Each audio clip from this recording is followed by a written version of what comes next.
Welcome, welcome, welcome. Shabbat Bishop, Shalom. shalom. Welcome, everyone. Welcome into the space this evening. Welcome, Chief Yuya, Jason, Imanaya. We're glad you're all here so far. I just want to take a moment and just give thanks to the Most High and be thankful for the just being able to observe and actually celebrate the Ramadan season that's taking place right now. So, and I will also want to thank our Chief Jedna, Chief Yuya, for providing this space for us to be able to fellowship and build together and learn together and grow together. So I'm just real excited everybody's joining us this evening.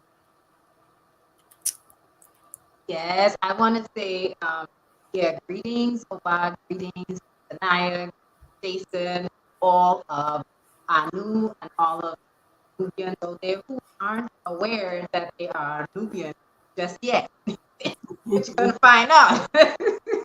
Yes, yes. And I will everyone strong, as strong, and you are looking forward to the rest and peace of Sabbath. Yes. Yes, we have a really exciting build for this evening to start off the fellowship. And, with everything that's going on, it's such a beautiful time of the seasons. And we look at all the things that takes place during the different seasons. So I guess we just want to go ahead and share. Um, did you want to open up, Koti Yes, Maria? of course. So we give thanks and praise to the Messiah. We are grateful that the team continue to give us space and covering through Yuga and the opportunity to share the light of truth, to reflect as women, reflectors of the light of truth, also offering vision. We are allowing to share the light of the world so that those who see that light are attracted to it, they're attracted to the righteous life, right? That it pushes all of us to, you know, we're, Mhm. um, we're great, affirmation to give, will that you all receive and share, engage, and reciprocate this evening. This is fellowship, so it's for build, talk, and chat, and chat it up. And my mic is breaking up. It sounds very poor, so I am going to try to fix that.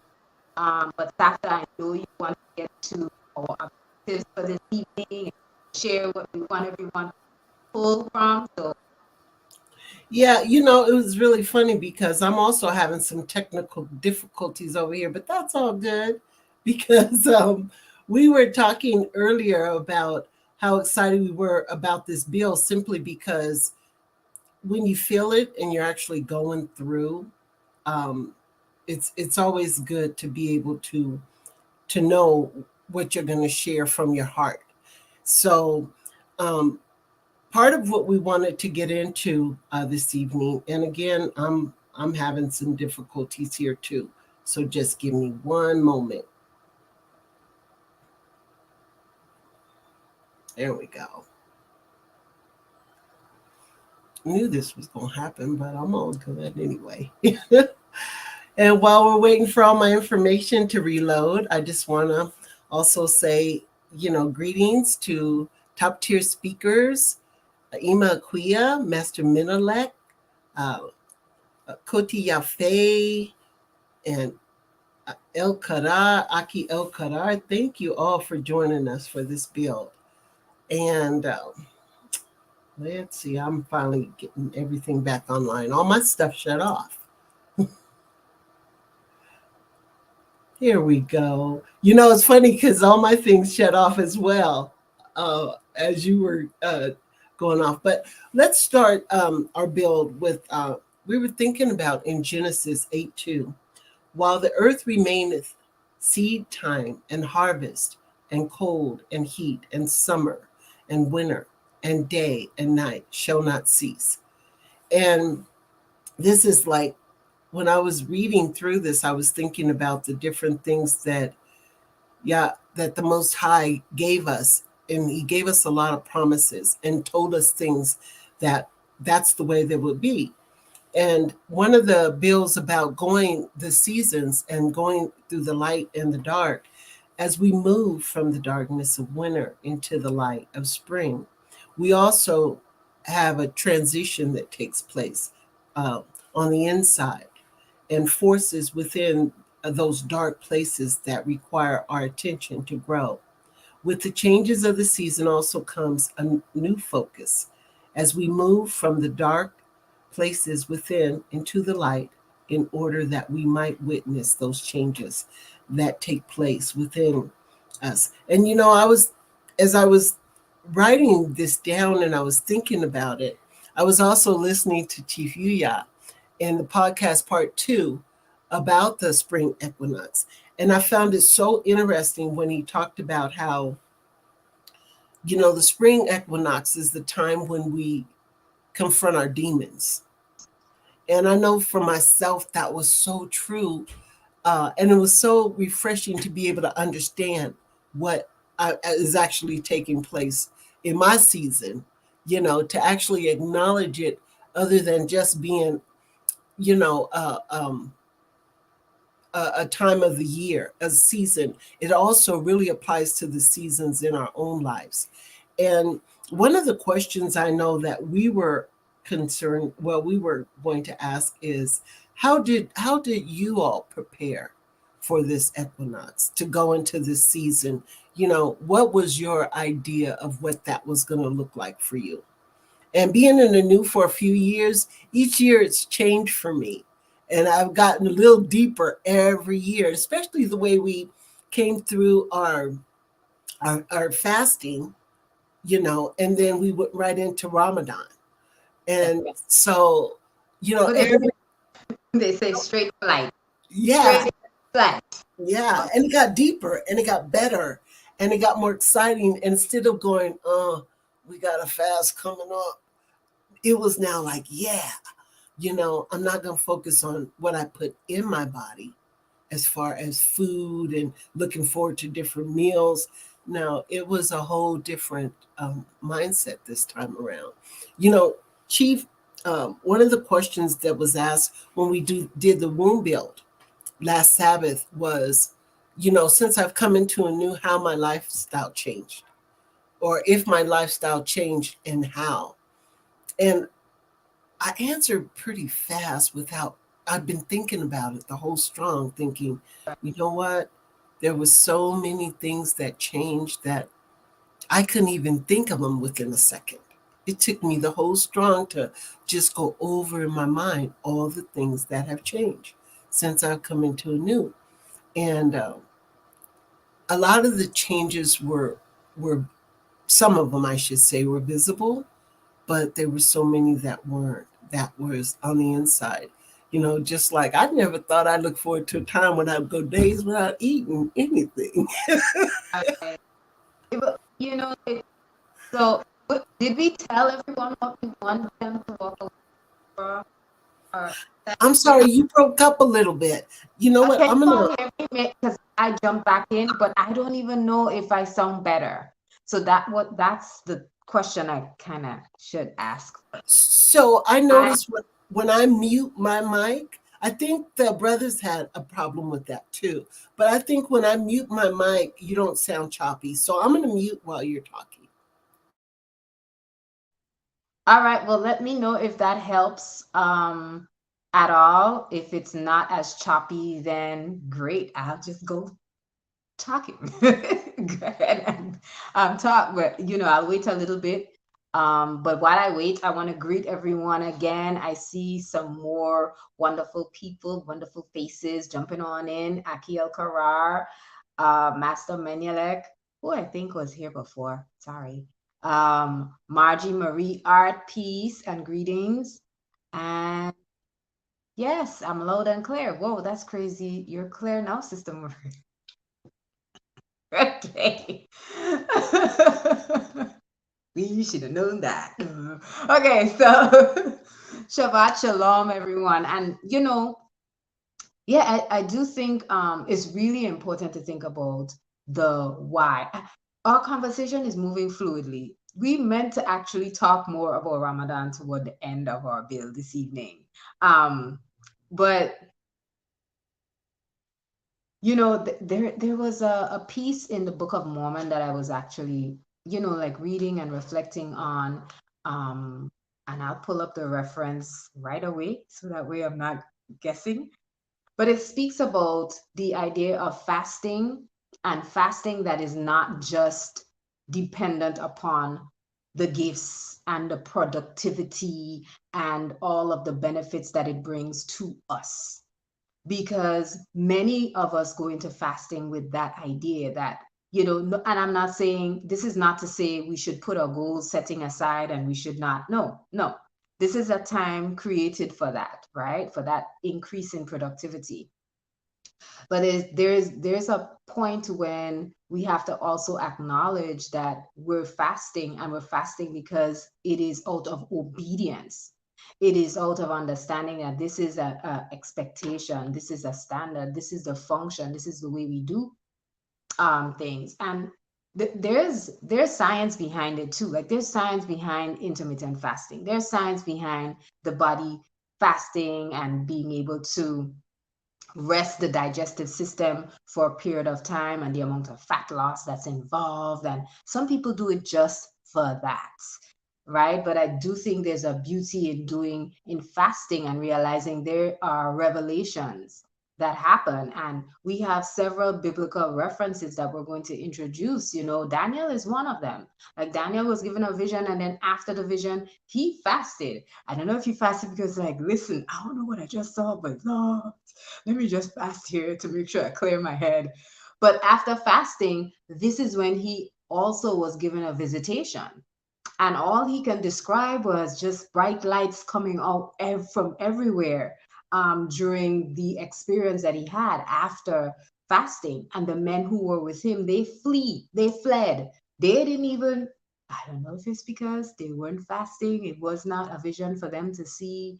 Um, but they saw nothing because they became weak and they fled. So it just goes to show that there's a lot of preparation happening for us, both on a national and an individual or personal level, when we decide to walk within the law and fast. I don't want to say when we decide, okay, let's just do this, because then you're not preparing. Then you're not really thinking about the ahead of time in terms of this is the structure and the order of things. So there's a lot of learning that actually takes place about ourselves too. Like, we get to learn our bodies, we get to learn how far we can push our bodies. We get to learn that not every time the stomach growls does it mean that my mind is not perceiving that my body wants something. But am I hungry? Maybe not. Maybe I'm not hungry. I get to learn that whenever I feel that, or I feel what people say is a hunger pang, I can pull out a piece of scripture and begin to read it and find comfort there. Or I can actually set my mind and my intention on study or a goal that I have to accomplish, and realize that that hunger pang actually subsides, or it doesn't even become a part of my, like, my consciousness at the moment. It just kind of shifts into the background because it's not important anymore, you know? And as I'm listening, I'm thinking of scripture, like you said, where it's not just fasting because that's something we want to do, but it's also a commandment. There's certain things that don't happen until you do fast, like when Jesus talks to the disciples about that. They didn't understand why they couldn't cast out that's a certain demon. And he said, this particular demon you have to fast and pray, you know. And there's so many things when you think about his journey, the Most High, excuse me, when you think about Yeshua's journey for the 40 days and nights, and he talked about not living on bread alone. And I know we had a brother that took on that fasting for 40 days, and I was like, oh my goodness, and from what I understand, he was successful. I sure could look at him and see the difference, when he came through his 40 days. But I just remember certain times when he would check in with the community about how his fast was going. And I don't want to mention the brother's name, but he know who he is, you know. But I remember him saying that, he watched food programs that he never used to watch before, But at the same time, it was kind of satisfying. And he still didn't, break his fast because of that. I noticed over this last 3 days that there were more things, commercials everywhere I went. It was something about food.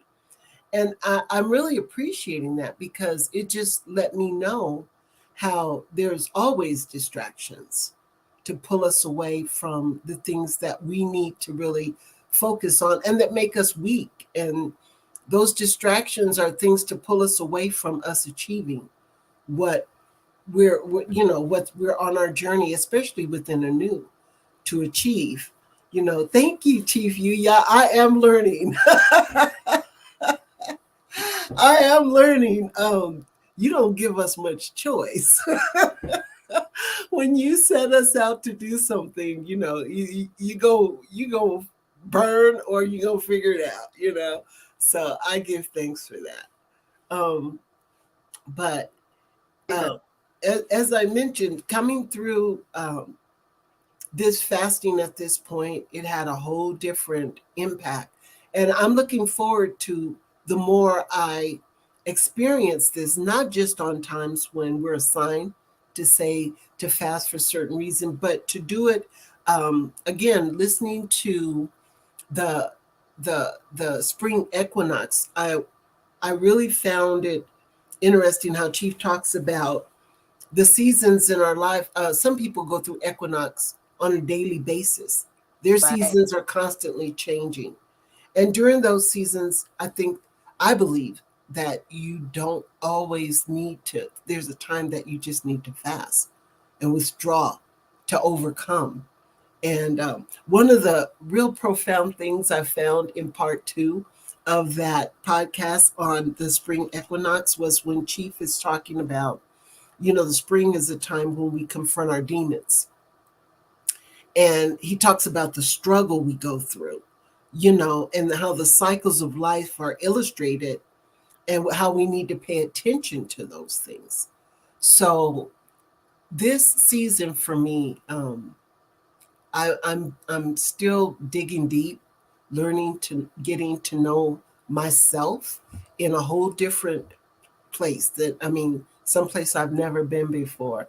And it's so profound that I would be in this season at this time in on my journey, you know, um, and I'm very excited about it. It's given me a new, I should say, a new outlook on life as a whole, um, and it's given me an opportunity to realize how much more I need to discover about myself, as well as who I am, my purpose, and nobody said it was going to be easy,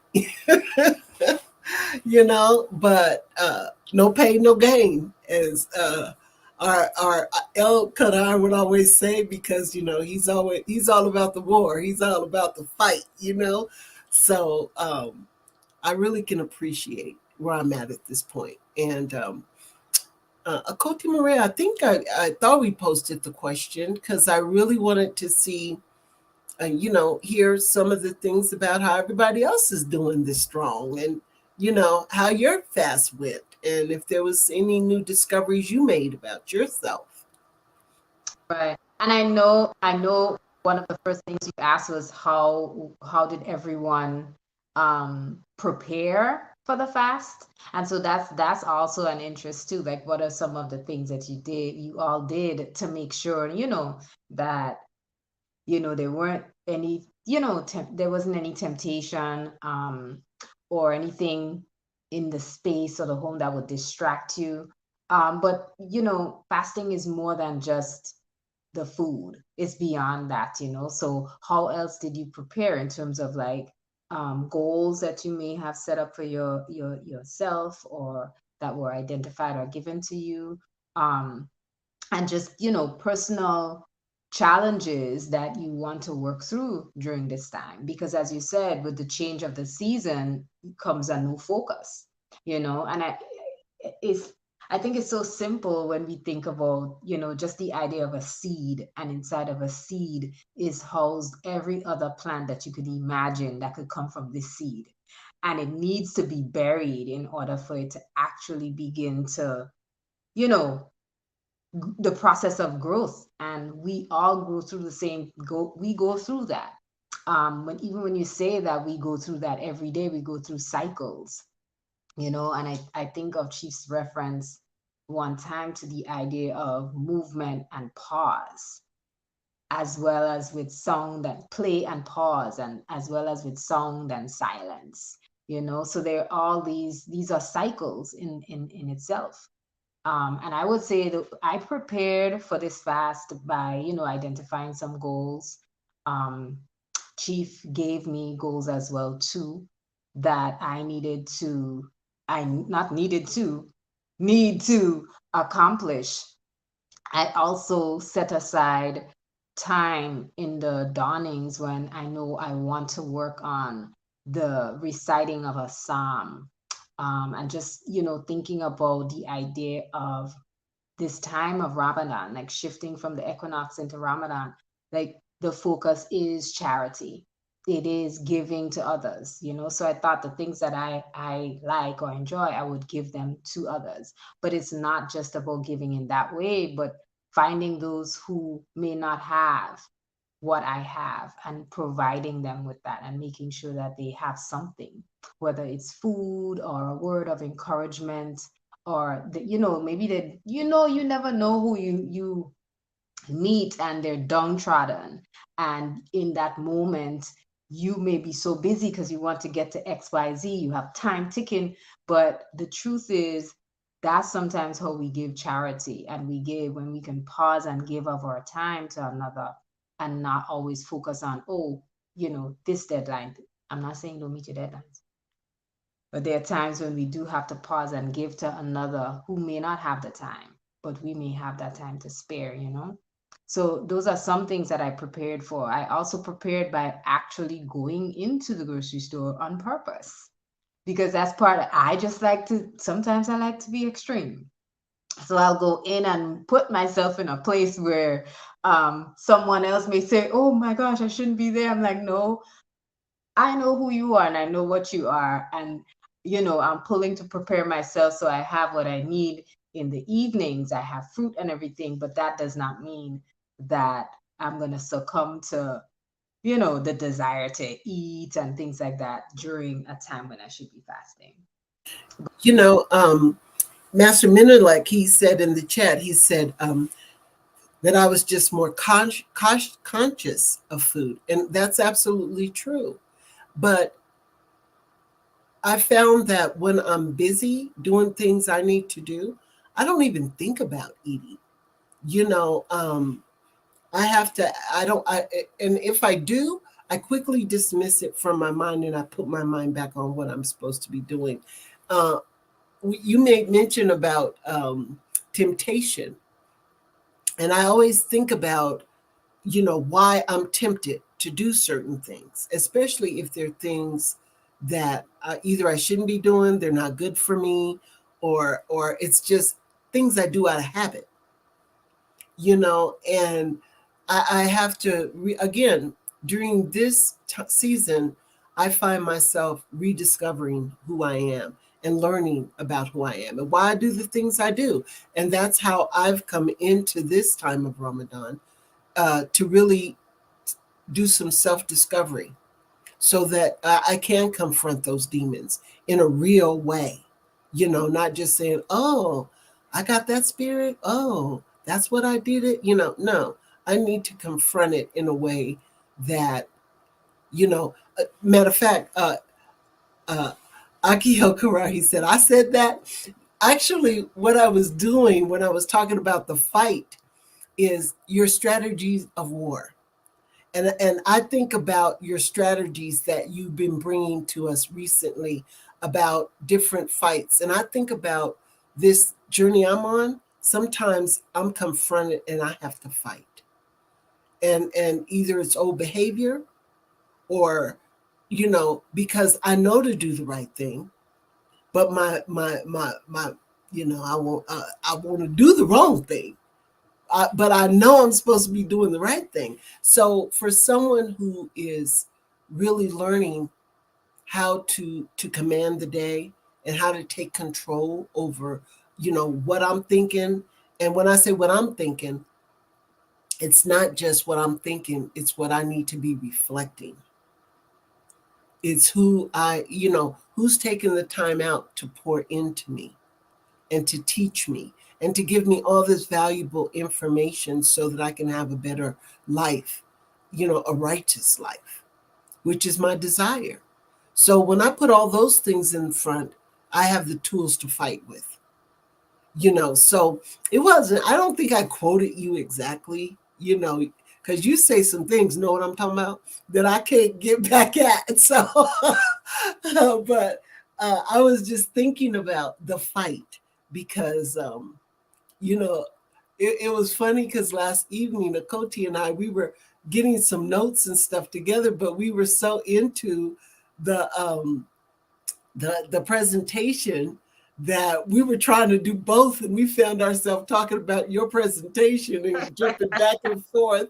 So it was a lot of fun, but it's just something we don't want to miss. And but it does. It makes me think about all the different strategies, and sometimes you got to know when to throw in the towel, and back up and regroup, and go back into training,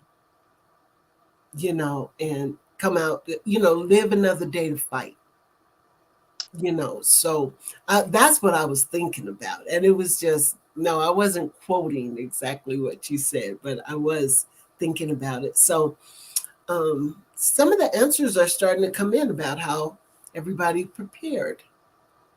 Master Menelik said, in terms of temptation, my main thing was remembering not to drink water during the day. I'm usually going nonstop until and into the evening, so it wasn't much mental prep food wise. Um, I want to grow up and be like you, where I can do a dry fast. I haven't gotten there yet, um, but I believe every level has a different rewards, have different rewards, and I think that dry fast. I listen to the community and those that take that on, and I look forward to coming to that point. I had a water fast, well, water and tea, so I did drink some liquids. Master Menelik also said the House of Smith has been focusing more on being sharper in our basic movement, ensuring everything is done sincerely without falling for temptation of distraction, but fully committing to each action. That's really um, that's a good goal. That's because I'm thinking of how that's where my fight comes in. I fight distractions constantly. Um, so that's something that really is I think that's an awesome goal to move into. Akote Yafe says, Safta, I work together when we are recalling quotes. Yeah. So, but you know what I'm talking about. That one, that's an easy quote. That one. Yeah, Chief says that no one can quote Aki El Kara. Exactly. That's for sure. He's one of a kind. He's one of our very special people in our community that's just always bringing it. But you know where he's coming from, though. That's for sure. I, the reason why we got caught up in that Claudius Clay, what's his name? Oh my gosh, how does his name just You like said Cassius Clay, but it was Cassius Muhammad Clay? Ali. Yes, Muhammad Ali. I don't know why I used that name, but yeah, that we were caught up in that for a minute. We were. Akia Karar says, "Can you read it for me, Safta? I am on such a small device."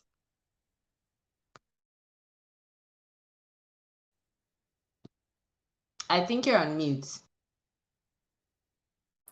Thank you. I was just reading away. Aki Ankara says that I reached out to my brother because I know he goes through Ramadan as well. And I just got mentally prepared and what I want produced during this time. So, and this is the first time I really mentally prepared for Ramadan. I don't know what you laughing at. I'm laughing at the wrong name that I'm saying, Cassius Clay. I'm like, why is that name stuck in my head? Never mind me, ignore me. A whole wrong name. It's all right. But the fight was good. The fight was good.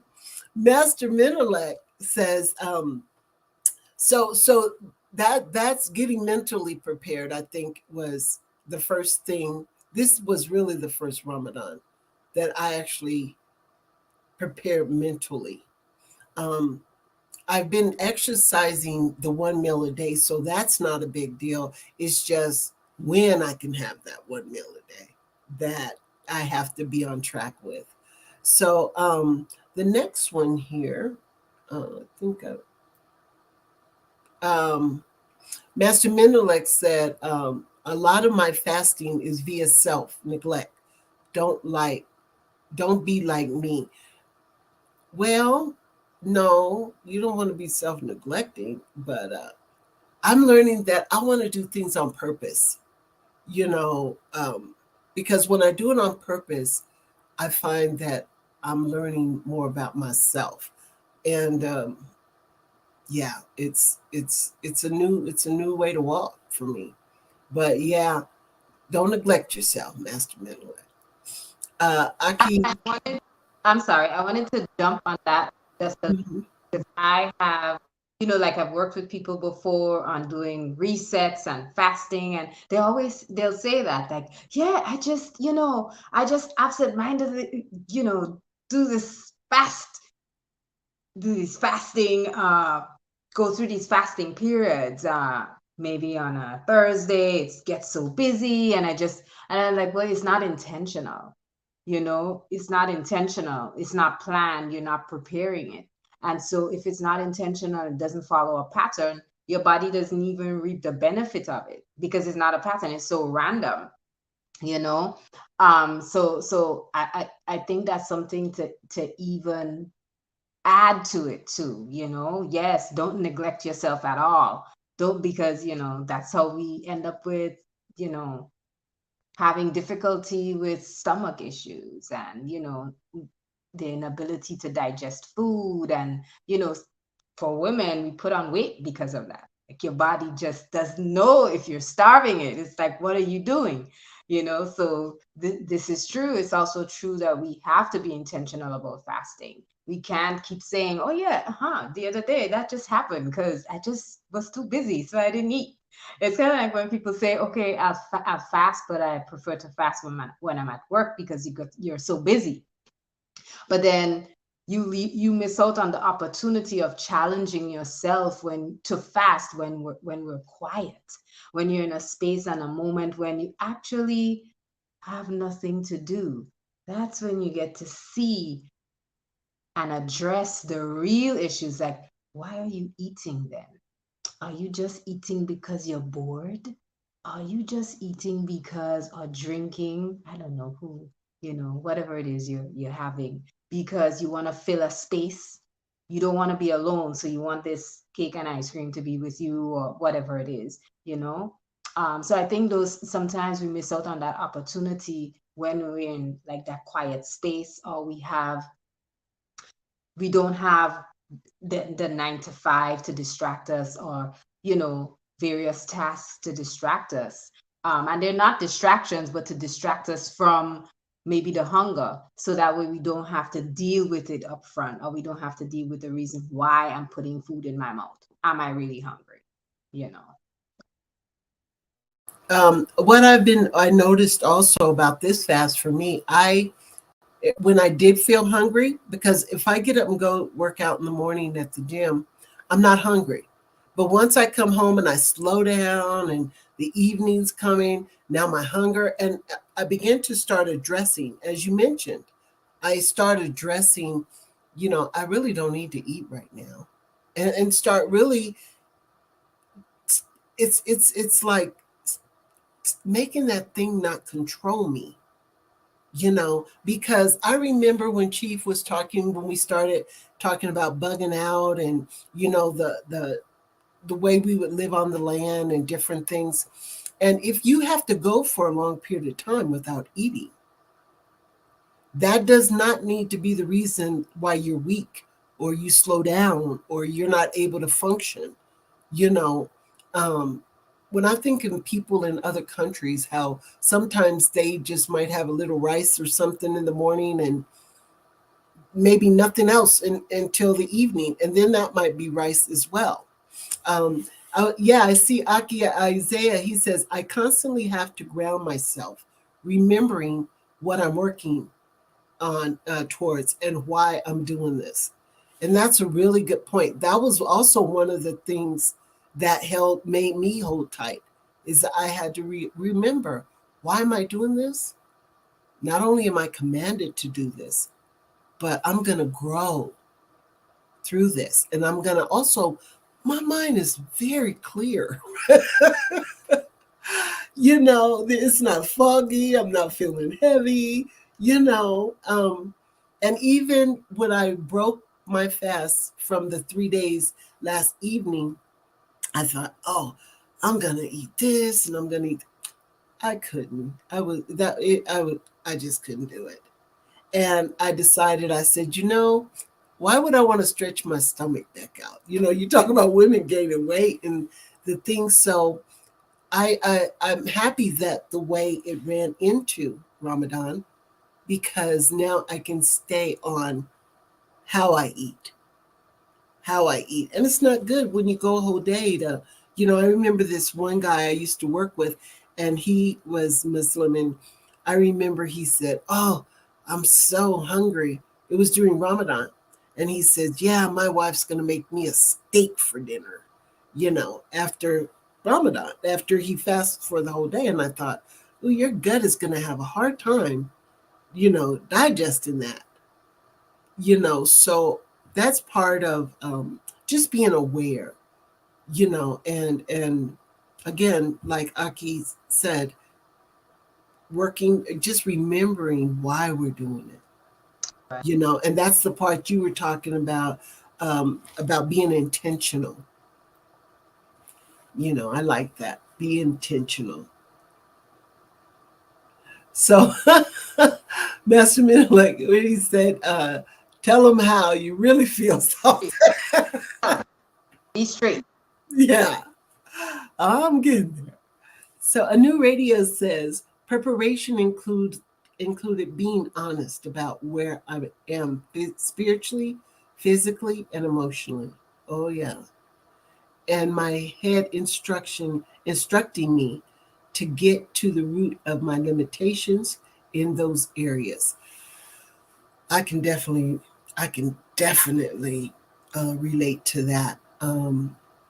I've been given some instruction recently as well by my covering that really made me take a step back, and I had to ask myself, at first I was told, I said, get that look off your face because you look like I tried to hurt your feelings. And I had to think about the look that was on my face. And with my sister and I, we were talking about that as well when we receive something, especially instruction, how we respond a lot of times or how we really feel will show on our face. And I was very much aware, and I had to fix my face, as you put it, Achoti Moreyah. Fix my face right away because um, in being aware of that, it also makes you aware of what you're really feeling. And if it's wrong, if it's disobedience, you're not supposed to be feeling that way. That's what needs to be checked on the spot, for me. So I'm learning how to take instructions. Um, I didn't realize. Well, yes, I did. I knew I was hard headed. I knew I did, I didn't, I wasn't obedient or I didn't take instruction well. It's just now, especially during this season, I'm learning to reverse that and deal with that because, again, that righteous desire, a desire to be righteous, you know. Um, So you mentioned about so something similar happened to me, and my instruction was to fix my face, and I had to pause, and I realized it's also part of being modest. Like part of our modesty is in that we're able to have that control, even if the response is not um how should I say, like a grimace or something like that, like it's absolutely out of order. um but what's out of order is the fact that I don't even have the wherewithal to be very conscious of what it is that my face is doing in the moment, right? It's modesty. If I'm modest, I am able to control and meter the words coming out of my mouth, measure the language I'm using, measure how I self-express, measure how I walk, how I stand, how and I'll say that that is also like part of my own personal, like I haven't, like shared it with the world, but just paying attention to my stance, like how I place myself, where I place myself, more and more during this time, and making sure that I'm looking at all of the different aspects of modesty that I can improve on. And that's part of it too, if we can measure our language and measure our mouths, measure how we express, and understanding that that measure is not that we're not free in our feelings. We are free in our feelings. At the same time, we're able to not be disrespectful in our language, right? As women, or be boisterous. that's right. Like That's our chat's moving on really good here. I yeah, really Aki Isaiah okay, says that's a nice way to stop talking to Moreyah. no. Go to the chat. No, I wanted to keep up because um, as I'm looking at everything, it's actually interjecting what we're discussing. Mm-hmm. So, because It is a lot in the chat. mm-hmm, Aki Isaiah says, I'm struggling with fasting from water, but I'm getting better. And again, yeah, I'm gonna grow right along with you because that's a goal and it's a desire, to not. It just shows how, man, if you can't go a whole day without water, what would it be like if you weren't around any water? If you actually didn't have access to it, or you had to wait until it rained in order, to collect water, or, and this is all a part of being prepared. Um, Chief Yuya he says, I made sure my harem, especially my youth, were clear on what we were affirming towards. Also, pulled out my old Arabic notes so I could fill my head with a different language sound. Wow. Wow, that's that's something that I'm, it's funny because I was telling Achoti Moreyah that today, as I was mentally putting everything in place, I switched my whole room around. And when I was doing that, I ran up on a couple of books I had bought for Hebrew and for Aramaic, and I thought, I'm going to leave these out because, again, you get so busy sometimes that you're not intentional. And I realized through this Ramadan that I'm not only gonna, because I had memorized the Hebrew alphabet, but I lost it when we were doing the study group the other night. I had to really go back and look at my flashcards and go, "What's that letter? What is this?" So to fill my head with a different language sound, that sounds like a challenge, but it sounds like something I need to look into. Chief also says, he says, different languages frame a different perspective. Also, remove salts and sweetness from the home.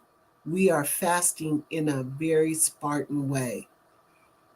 You know, I love the fact that there's so many different fasts. Until I came into a new, I thought you just fast from food. Um, and this helps me to also look at the fact that there's so many things we need to fast from that shouldn't even be in our lifestyle. They're distractions and they're not needed. I'm starting to look at things differently. One of the things that stuck when we talked about economy and finances, Chief says if you're not investing money, you're wasting money. And that's just so cut and dry. And there's not a whole lot of things that are just that plain and simple. And for me, I'm learning that fasting is not one of those things that's cut and dry. Oh, you just fast from food. No. I remember I got in trouble one time and I was in a ministry and I got put on mouth restriction and I couldn't talk for a week, and my only way to communicate was to write things down. And that was such a spiritual time for me. And I know that people also fast from talking. Matter of fact, I've heard they've now got retreats that people fast from talking. But I wanted to, because we're talking about all these different things. Um, One of the scriptures that came to me when we started thinking about this, going through this time, was Ecclesiastics 3:1-8, where there's a time to everything, there is a season, and a time to every purpose under the sun. And I do understand how important it is that there's also a season when fasting is very necessary. And we do it through the solstice and the equinox, both. But this time during Ramadan is especially beautiful because Chief had also said in one of the videos about the spring equinox was this was the time we confront our demons. And it talks about the light and the darkness and the balancing of both. And he talked about how um, that we need to balance it because, especially for us women, we are, you know, until we seen the light, we were perfectly okay being in darkness. And that is why I always go back to the fact that every woman needs to be covered because without that, the chaos is real. The chaos is real. And even as I look at some of my own behaviors, now they stand out to me when I do something that is overly masculine or I say something as a woman I shouldn't be saying right away. I'm checking myself. I'm like, ooh, I shouldn't have said that. I'm going through unlearning at this point, and it's mostly in my head is where it's starting because now I'm getting ahead of it, especially when I think 7 times, which I don't always do, but at least I stop to think now. about what's coming out of my mouth. So when you think about there's a time, there is a season for every purpose under the sun, and we go through a time to be born, a time to die, a time to plant, a time to pluck up that which is planted, a time to kill and a time to heal, a time to break down and a time to build, a time to weep and a time to laugh, a time to mourn and a time to dance, a time to cast stones and a time to gather stones together, a time to embrace and a time to refrain from embracing, a time to get and a time to lose, a time to keep and a time to cast away, a time to rend and a time to sow, a time to keep silent and a time to speak, a time to love and a time to hate, a time of war and a time of peace. And when I look at each one of those different times, I think about the different seasons that if we're paying attention to the seasons in our life, then we'll know when it's time for each one of those things. Every purpose, but it takes us slowing down and learning, and it's a beautiful thing. As you shared that, think of the 12 disciples, uh, or the 12 disciplines. And in the equinox video from March 19th, actually, that's like 2017, y'all, and it's still applicable, right? Like that's one of the things Chief was doing was looking at the wheel, right? And also looking and thinking about the zodiac signs. And I'm not saying get stuck in the zodiac signs. I am saying pay attention to the fact that there's a movement through all of these characters or through all of these experiences. And many times get stuck. We get stuck in a season of purpose. Well, I mean, you're supposed to be on your season of purpose all the time. Right? We get stuck in one season, right? Or the season of planting, and all we're doing is planting, but no harvesting is taking place. No weeding is taking place. And so the same is true for those of us who get stuck on, I want to use cards. I want to use whatever it is that I have, throw coins, and this is what I'm going to use to help me during this time. But the truth is, there's a season for that.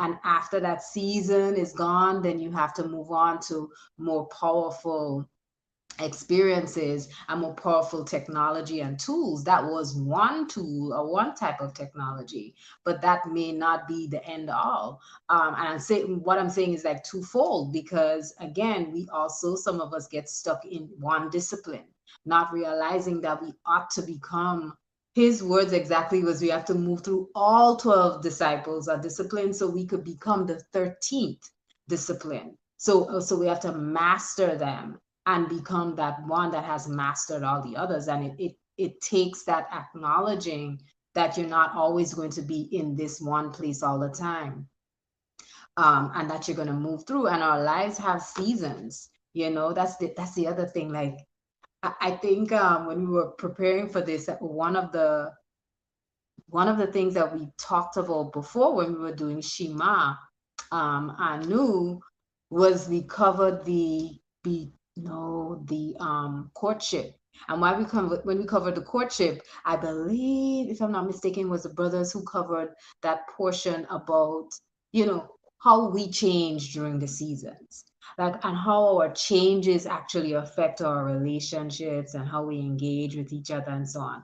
So I think it's really, that's a big part of even the conversation and the dialogue this evening. Like, how are we acknowledging the stages and the disciplines we're going through and not staying stuck, you know, not staying stuck. Matter of fact, like when you said that, it made me think. Part of the courtship is the reason why it's important to go at least 9 months so that you can see how people are over the changes of the season.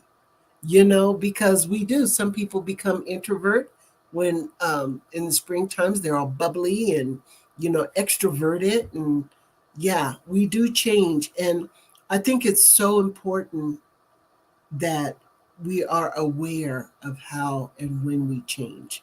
And everything has a purpose, though. Like you said, we can't get stuck, one thing.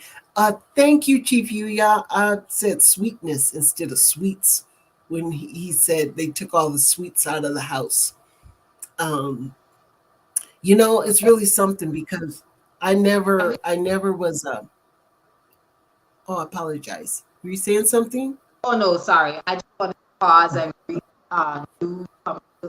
I don't know if they're newcomers. I don't think they're newcomers. They're not here before, but they're just coming Yeah. in. So I wanted to greet Game Podcast and also Yarad. Greetings, Yarad. Welcome.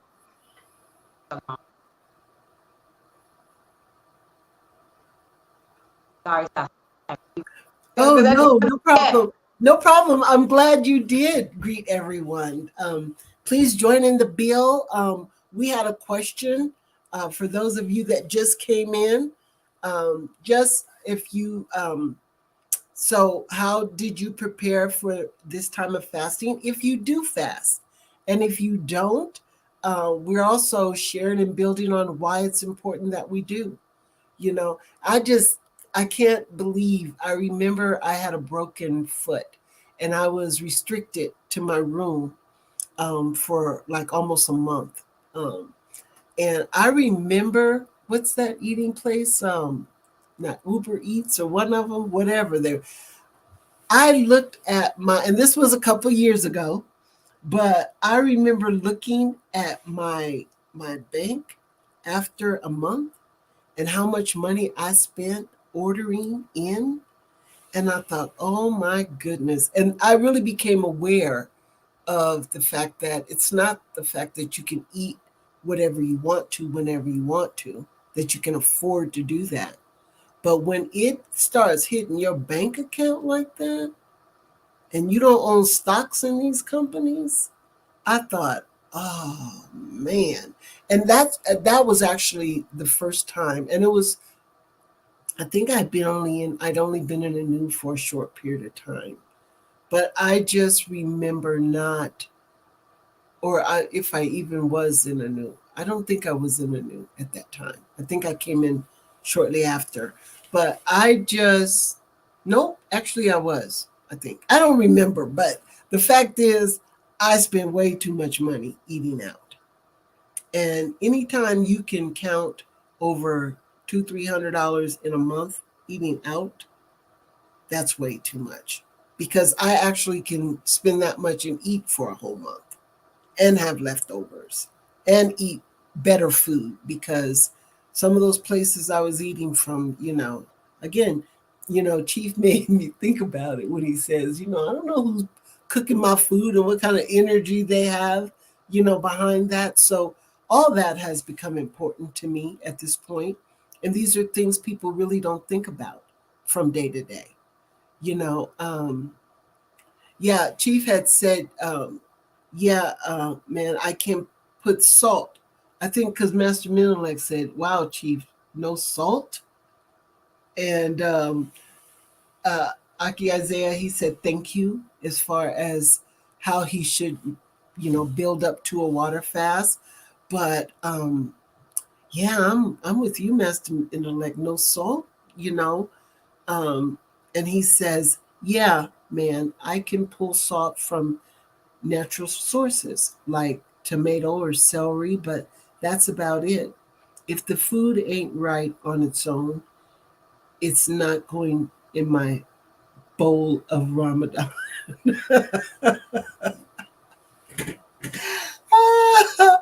Right. That's good. Like I said, I'm gonna get there. I have so many new goals that you know that I know would be. I'll be all the better for it. It's not getting away, getting. It's not stopping things that are good for me anyway. Matter of fact, they're taking away from who I am and where I want to be. You know, so yeah, these are goals that I'm learning about. Just when I think I'm getting good, I look up the road and see I still got a long ways to go. It's a True. journey. It's Yeah, a journey. You just read Ecclesiastes 3:1a. that's Like, right. you That's know, there's a time for to born, to die, to right. plant.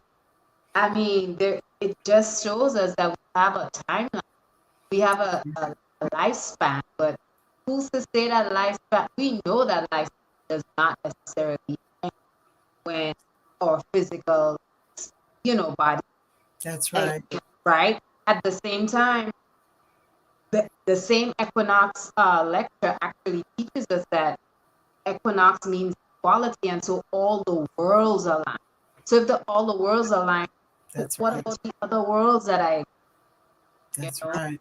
but That's right. I'm having other experiences as well too, and I think it's important to think about ourselves on a timeline in terms of, yes, I lived before, or I have past experiences, and part of the living before is through my ancestors, and those who will come after me are ahead of me, and they will be an evolution of what, like I am beginning here with my life work and the fixing and the changing and the medication I'm receiving and the prescriptions being given to me in the hospital. I knew, like I really think those are things to think about and consider. And I don't think we do it. I know my grandparents did not fast. So the reality is, at some point in my journey, there was no fasting.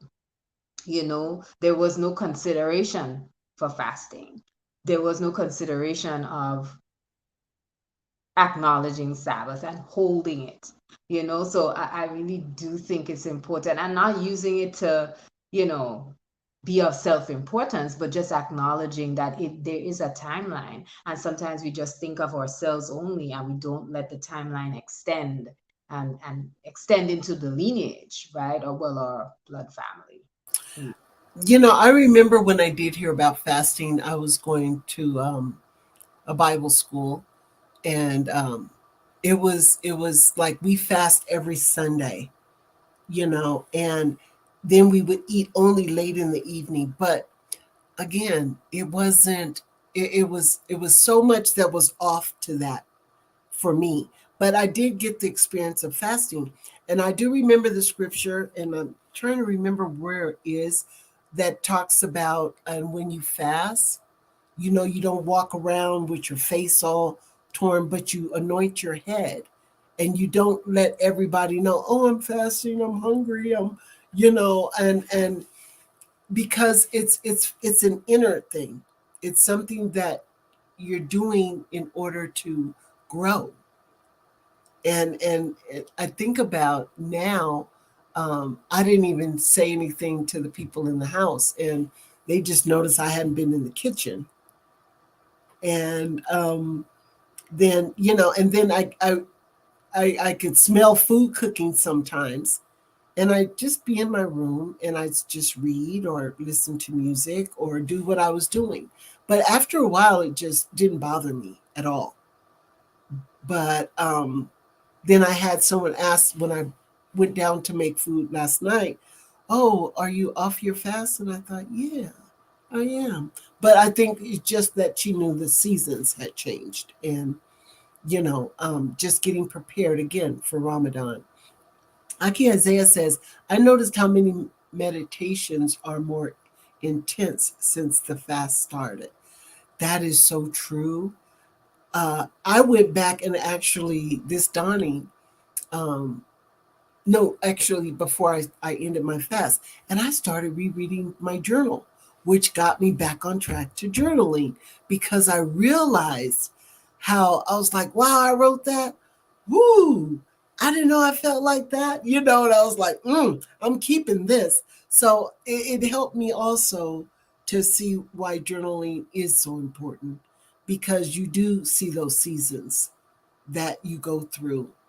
Um, and it was just it was profound. I was like, I didn't even know I knew that. You know, it's like Chief talks about. When you're in darkness, it's a time when I can't quote how he said it, but he talked about the toxins, you know, how they um it's the times when they come together, you get to see what's toxic within you, and you get to bring it into the light and begin to deal with that, you know.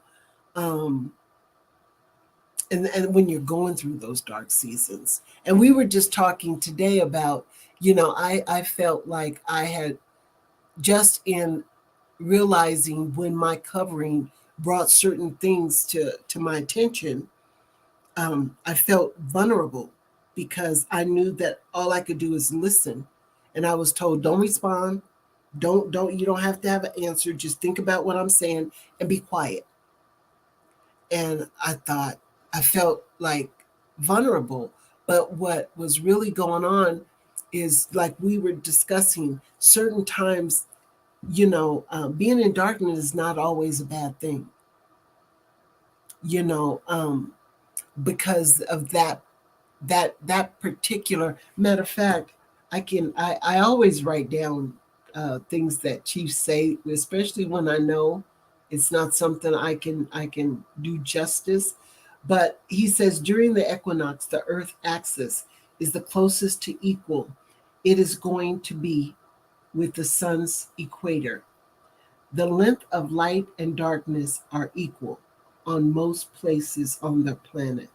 There are clear occurrences when we have the shedding of the old and the emergence of something new, or the movement of light and action to the darkness and hibernation or preparation. And that's what I felt. I thought, okay, you know, I'm learning not just when a thought that I'm thinking I know is wrong. That's that darkness inside of me wanting to be rebellious. And what I'm allowing is that light to shine on that at this point, so that it's no longer in the darkness, but it's bringing it forth. So now I can deal with the thought and the feeling and get rid of it. Because you were saying something earlier about, you know, when we feel certain things. Um, I know that just because I feel certain things don't mean it's right, you know. And that's what I'm changing. And I'm always going to have feelings that are going to come up, because that's just that woman part of me that I'm learning that, because I know that, then always be willing to let the light shine in on that darkness. Jason says, I noticed through the fast wanting to snack throughout the day, mostly to find distraction. Without the option to snack on food, I can see something inside of me looking to take my mind off my task. Yes, yes, that's those distractions, you know? And I can relate to that, because when I get hungry, I'm like, I need to distract myself from that hunger, you know? And but what I'm using to distract me from those things, I think, is taking precedence over what I'm actually going through. Because especially if I go to a podcast, or I open up the new way, or I look at, you know, again, like Aki Isaiah said, why I'm doing this. You know, it always takes me back to why. What's the purpose I'm doing this? Chief Yuya says, um, he says, my body always instinctively preps for Ramadan. I put on 20 pounds last month, 280 pounds now. Uh, every year I gain around the same time and then fast, even without the dates of Ramadan. Um, I couldn't see the rest Sorry, of that. Islam is culture. Yeah, I Islam couldn't is see the rest. nature. Islam is nature. My bad. My fingers. No problem. Yeah, I'm starting to notice that too. But I went through a time of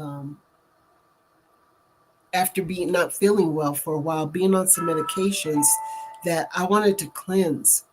And Once I started cleansing and going back to the one meal a day and starting to shed some pounds, I thought, oh, I got to keep this up. So again, not just fasting. I have a reason to fast, but the weight falling off, that's a plus. You know, that's really a plus. And I'm going to go back to the chat. Master Menelek says, yeah, that happened to me during my first Ramadan as well, Aki. He was talking to Jason. Um, how have you been managing so far? Is what he's asking. And Chief says, so true, Jason. The snacking is that hunt for immediate gratification, to fill up on the to fill up the time with something that can start that we can start and finish. That this is why sexual activity is abstained from day two, from during the day two. I didn't know that. I'm glad to, not that I needed to know that right now, but I didn't know that was, that's good to know. For the future, that is, for the future. Greetings and welcome, Shabbat Shalom and Ramadan Kareem. Peace. Yeah, I can probably read some. Aki, Isaiah says, yes, I'm dropping weight during the fast. When we first started, I was 100. I was about to give you more weight than you had. I was about to say 600 or something. I don't know. What's going on? 166 pounds. So it's bringing me back down and bringing recalibrating me. Okay, good. She says, man, the last time I was 166, I was in the 8th grade. Oh my gosh. Oh my gosh. I've been do something and ready to do something since the Fat Boys were still, oh my goodness, cracking us up as usual. As usual. Wow. Oh my goodness. So the brothers are going back and forth about who is petite, who's skinny, who has never seen barely seen 155 pounds. That's so funny. That's so funny. Where are the sisters in the chat? Uh-huh. Okay, because I know when we started this conversation, so you all just became wallpaper in a minute. All right. That's a good thing to notice. We can't hear you, Safta. You have to unmute. No, I was just thinking, what time is it on your side of the country? Is it after dark? Is people slipping away to grab something to eat? Well, I could have slipped away to have something before, but I did not because you aren't breaking your fast. So I did not break. Oh. So I am here. Yeah, over in Colorado, the sun won't set for another 15, 20 minutes. But, okay. Well, as she said earlier, we have you until around that time. So I don't know. You might break your exit. You said, Master Benedict says, hey man, it's how I pick up women. I just throw a fake dollar on the ground. That's still a mistake for a stripper baller. You're very lanky. This is true. Wow. You're funny. Yeah, back up at the top, Chief says, man, you guys are petite. Good grief. You all should be a cat burglar. You can fit through HVAC vents and everything. All I can do is knock at the door frame. Knock the door frame in.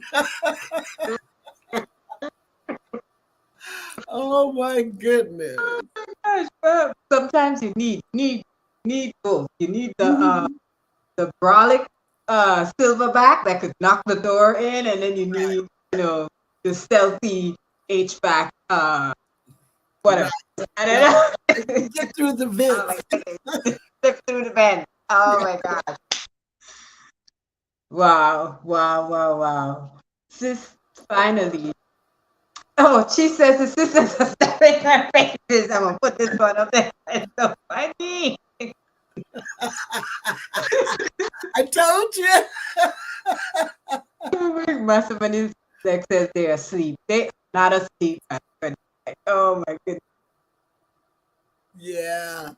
I was wondering where everybody went to. But let's see. Oh, you went down there. Okay. Yeah. Well, did I miss anything? I know there was oh yeah, I did miss a whole lot up above. I Yeah. do Well, apologize. Jason was saying that Master Millek, I've been managing all the for sun up, sundowns after later in the month. Definitely needs to prepare better for those times. And I know when I was preparing, someone told me, well, you get up at 5 o'clock in the morning, you could get up and eat breakfast. But to me, that's defeating the whole purpose because from I went back to eating one meal a day. And now I just have to adjust to when that one meal is. If I get up and eat and then I eat going to bed, I up to me I'm going backwards. Now if I really needed to, I guess I could have a piece of fruit. But I'm working out in the dawning, so you don't want to eat before you do that, or I don't want to eat um, before I do that. So um, it's definitely important to prepare, but you can't eat at before the sun comes up and after the sun goes down during Ramadan.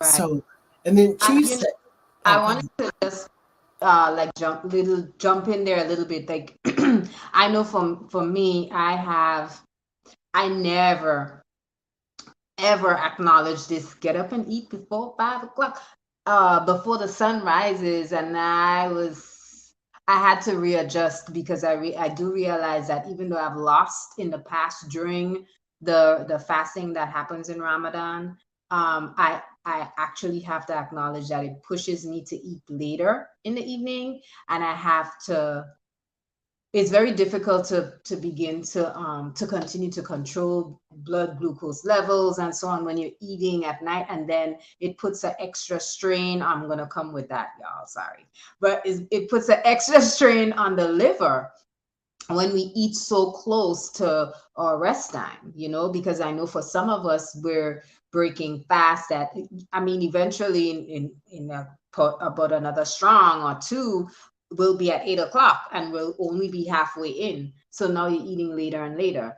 And I do know it's only for a portion of time, but I have shifted a little bit so that I eat a certain type of food in the dawning, so that way it doesn't begin to affect weight and put a lot of strain on the liver. And so the evening time is really about fruit, so I break fast with, of course, dates and so on, but just focus on the fruit and shakes, smoothies, things that are And, um and, and I think it's also important that because we're eating, and for some of us, like for me, the sun is just now starting to set.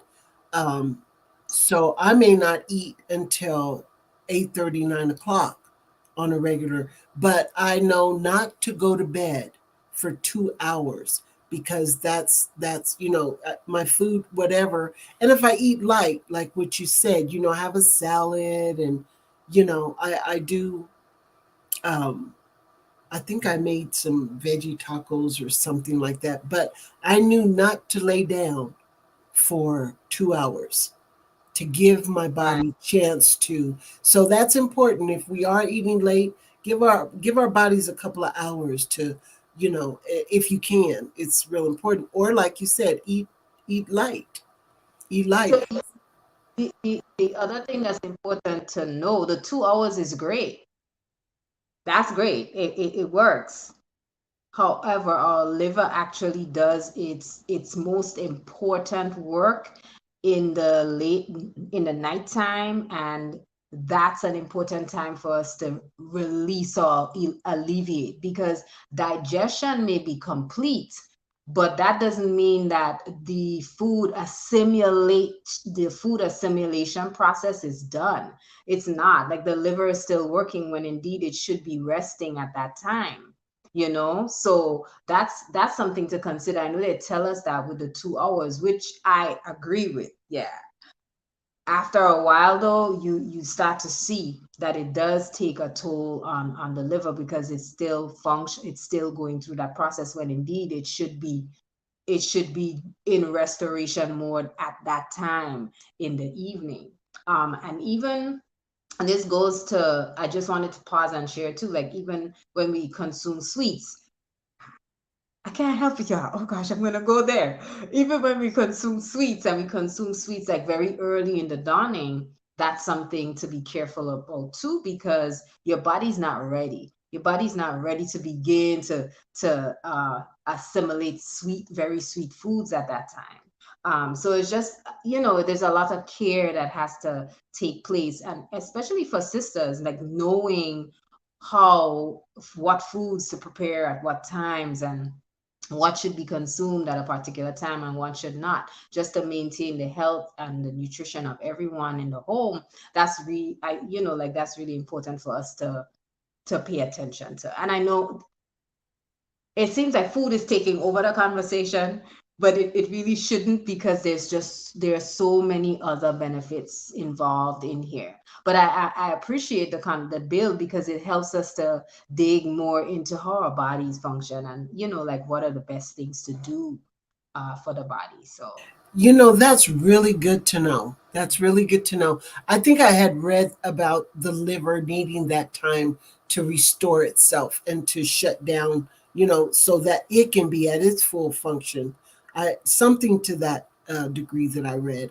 But that's really good to know, um, because that means I'm going to have to eat something even a lot lighter, if I'm eating that late at night.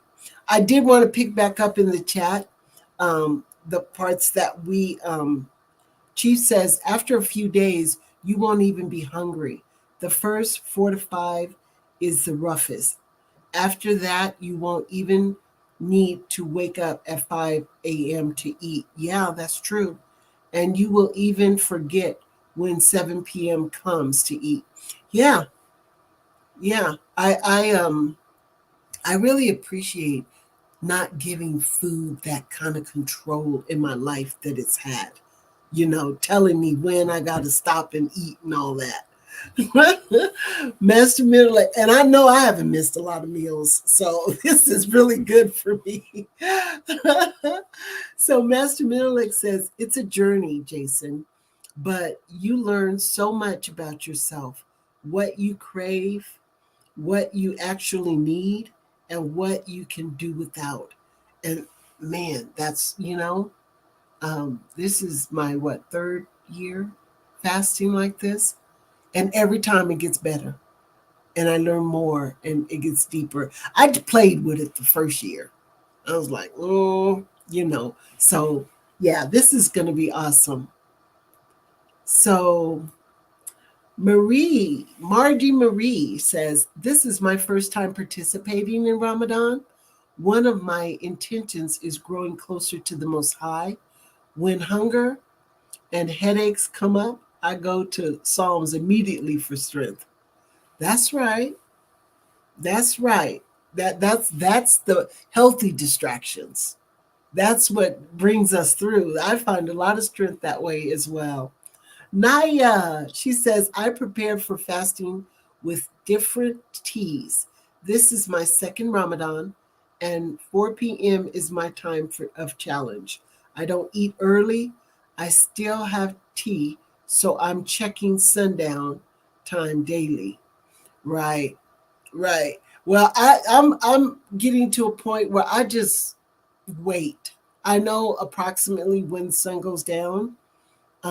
There may be a 15-20 minute difference at the most, but yeah, I have tea as well, Imanaya. A couple of my goals are to get back into reading and studying the Bible consistently and studying Hebrew consistently. Yeah, the Hebrew is my thing. I'm coming out of this being able to play the game and know exactly what letters I'm dealing with and pronunciations as well. I struggle sometimes with English pronunciation, so I'm sure I'm going to do better with Hebrew since it's supposed to be my first language and not my second. Oh boy. Where do we go here? The next one. Achoti Yafe says, yeah, I no longer eat in the dawning. I have a glass of water or tea, usually a few sips, and thug it out until sundown. You you go. You go, because I'm gonna be like you in just a little time, just a little while longer. Master Menelik says she set up that technical difficulties excuse early in the live. She has it all planned out. Look at that. Not yet. My son's just going down, unless you're talking about a Koti Yafe. Akizaya says, ever since I started practicing Ramadan, I would always forget to wake up before the sunrise and eat. So now it's just normal, and I'm not a breakfast eater in the dawning anyway. Yeah, I usually don't start getting hungry till around 1, 2 o'clock because I know I eat between that 12 and 4. But yeah, I'm with Imanaya. Around 4 o'clock, I start getting challenges, and I need to distract myself by doing other things. Chief said, yes, that late night Ramadan eating has damaged my body. I eat my meals in the dawning. At sundown, I do a protein shake and maybe some soup. It's best just to consider it a month of eating light. That's a good idea. That's a good idea. I actually have soups and salads prepared for my eating at the end of the day at sundown. Um, Maybe I'll have my meal in the dining since I'm up and you know. Um, but again, that's going to be a little hard for me because I do go to work out, um, and I do that in the early dining. So Chief said you should keep that black canister you have, Isaiah, by your bed. Fill it with water so as soon as you get up before dawn, just hydrate, even if you don't want to eat. That's a good idea. That's a good idea as well. This is some good stuff. I'm really appreciating this. Chief said, in the dawning, all the body wants to do is eliminate. Anything you eat, drink should be supporting that process, or you'll be hindering the release of the intestines and nighttime hormones. I've experienced that. I really appreciate drinking when I first wake up. That's a good idea. And having a mix of even lemon and a little bit of lemon juice and water and cayenne can help that elimination process along. Um, yeah, just FYI, or even chlorophyll, you know, or plain water, not cereal. But I'm not judging. So yeah. Okay, I see what you're saying, Akote Yafe. That means you can't be salty when the other team wins. When it comes to Hebrew, um, listen, I'm not salty when the other team wins. It's just that your house be winning more than some of the other houses. That's all I'm just saying. After you're gonna say that, you're gonna get help here, and I'm. You gotta mute so I can be clear. So I can be clear. After you gotta mute. That is not the truth. That is not the truth. Who we could go. Listen, Sister Yafe, you actually have to have a school board. I think you need a leaderboard. because this is going to be a bone of contention for a long time. That's all I gotta say. Well, that's you know what? There is another answer for that. Just like she said, we can take turns. She don't always have to be the one to run the games. I think we have another sister getting ready to do the next game. So, but anyway, I'm just really just messing with you playing because I know that in a new we don't cheat each other. That's a fact. So I'm just messing with you. I do be a little salty sometimes. Chief Yuya says, true Safta, be in the study night games, making us run the tape back all the time. She's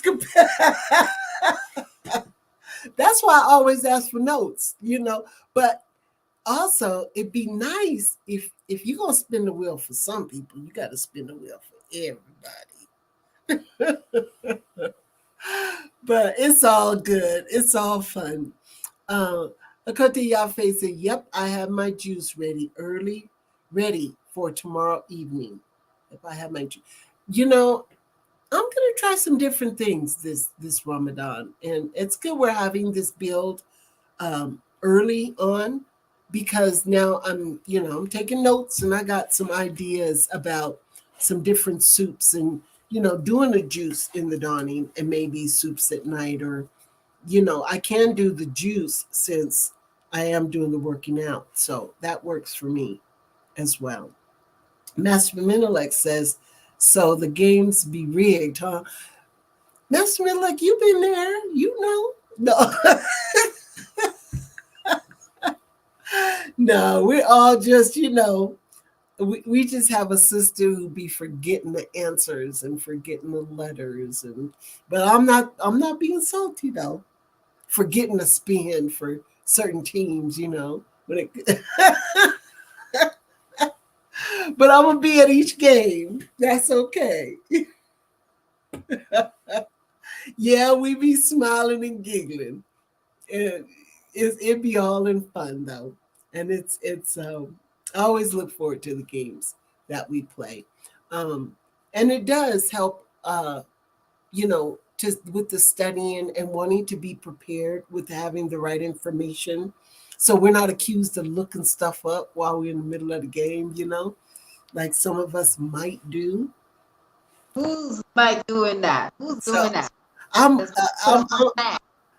this is just kind of a little low. Well, I haven't done it in the past, but Chief has been known to call people out, like, well, are you looking stuff up? Why you Oh boy. so but yeah, it helps us on just wanting to know the That's information. right. Ooh, that's some steep competition. All in love, all in love. Oh boy. Firing shots and everything. That. Look at He says, I got you, Shafta. Ahava, just beat him with integrity. That's right. That's right. And that's I'm still growing in that area too. So I'm just gonna keep it real. Um, so what did you saying? Translation, I'm putting cases on all you suckers. you know, it's a good thing. It's a good thing. And like I said, the beauty about having a community where we're all, um, when one of us win, we all win in certain areas. So it's a good thing. really? That's what you're saying now? You didn't say that before. Remember what you said? Let's go back and rewind the tape. You just said. Remember what you just said? You just said it. But Hey, we got to keep it honest. It's always somebody peeking from behind the bush. So, but we keep it honest. We keep it real. There's honest mistakes made every day. So we have grace for that. I know I make them. we all do. We all do. One of the things I know we did not get to touch on was the concepts of light and darkness. in terms of like just laying out. And we can go through that because I think it speaks to the part of the fasting and the preparation toward fasting and the time um, that we take to honor and respect that during Ramadan, right? And a part of it too is we're acknowledging that we have Muslim brothers who we are, observing, like we're observing this particular time, and we see the value of acknowledging this time and participating. Um, and I thought it important. You shared a lot of that, Safta, when we were preparing for this. You shared a lot of the different attributes of light and the different attributes of dark. And if you want to share some of that, I think it's great because it's going to lead us into the talk about latent potentiality, which I think is so crucial for Mm-hmm. Mm-hmm. our seasons of light and dark. Because when you say that equinox, now you're no longer eternal, now it's come out, then so that means that we're moving from the space of the dark possibilities into a place of actually taking that potential energy and kinetic, like doing with it. So Yeah, that, even going, I went back to Grasping the Roots, and where Chief talks about light and darkness, and he talks about, the light is the male, the fire, the active force, the active will, visible manifestations. And light is the synonymous with our active will to create. So light is the simulant that propels and regulates all life on Earth. And when I was reading that, and when I think about the fact that our men pour that light into us as women, and we carry that light. We're the light bearers, and we're to reflect that. And I like the fact that light also illuminates all the surroundings, and it exposes the hidden dangers, but it also allows us to see the divine endowment that surround us. And that's coming straight out of Grasping the Roots. And it just helped me to really understand, again, as we pay attention to the seasons, it helps me to really understand that there is a balance of light and darkness. And the fact that dark is female, and is under if undifferentiated matter. It's limitless potential, and it's unseen, and it's darkness can represent that dark behavior and the habits that we keep secret, which is what I was trying to express that Chief had also shared in that part two of the spring equinox video, because he talks about the behavior and the habits that we keep secret in darkness. It also serves as a great protectorate. Darkness is the latent potential, as you mentioned, of the expanding universe to accommodate thought to material manifestation. And again, as we're learning, I always go back to Chief books. If it's not Solutions, it's Grasping the Roots, or it's Altars, it's I got them all right here. I'm always going back to 14 Keys, and it's always taking us back because he said it already. He said it, and in certain seasons, I grasp it more than others. And this is the season where I've really begun to look at the light and the darkness, you know. And one of the, I want to say, feministic behaviors is when I first came into Anu, is thinking, okay, I can receive the fact that man is light and we're the light bearers. So even in back of my mind, I'm thinking maybe there'll come a time when I'll be so full of light because I'm being poured into that I can actually, be able to see things on my own. And like Chief said, there'll never be that time, will never come. Because on this journey, there's always going to be a time when, I mean, things are always new. Like you said, we're not stuck in one place on one road. And as we move through this journey and through these seasons, it's always a time when we're going to always run into something new. And we need that light to be poured into us. And, you know, as I keep thinking about this strong and being corrected and thinking to myself, being told just don't respond, just be quiet and listen. And I realized that because I followed the instruction and I quieted myself and I began to just listen, how I begin to hear things on a different plane, on a different level, not like I've heard them before. Because a lot of times, one of the behaviors that I know I'm not the only woman that does it, but when someone is talking, you're already thinking about what you're going to say, how you're going to respond. You can't possibly be hearing the whole thing when you're doing that because your mind is split.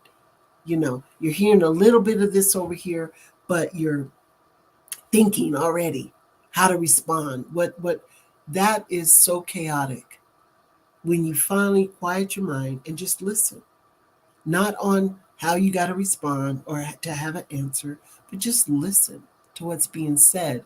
It's almost like that different language that Chief was talking about earlier, but I was hearing things a lot clearer there because I was hearing everything being said and not bits and pieces of it.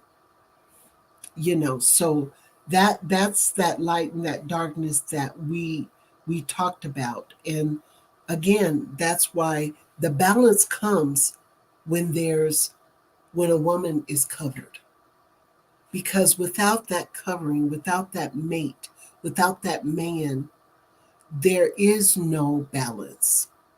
You're always going to be off centered. And I know because I've been unbalanced for years, being what they call the mother and the father, the provider and the house, trying to run the house. And you can't possibly do it all. We weren't meant to do it all.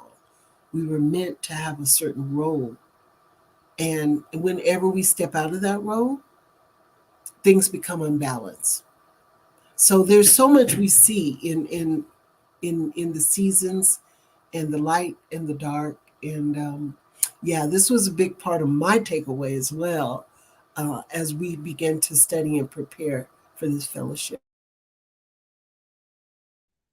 You know, just to go back even a little bit and well, to move forward while carrying some of the thoughts we shared earlier.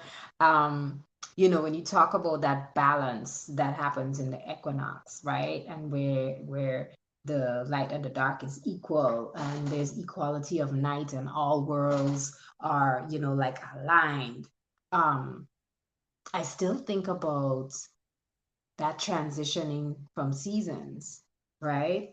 That transitioning from seasons, that I realize it's also a way of balancing things, putting things into a place of balance when we move through seasons. Because even in places where there aren't four seasons don't exist, at least we have two: dry season and wet season. And they, like I know, like yeah, in the Caribbean, at least you have those two, and you're able to see the balance. You're able to see the beauty of that latent potentiality, right? That's that dark, that's that matter. That, and when we say latent just means it's something that's not developed, right? Is there, right? It's kind of like, I think of it as, I liken it to like the perfect seed.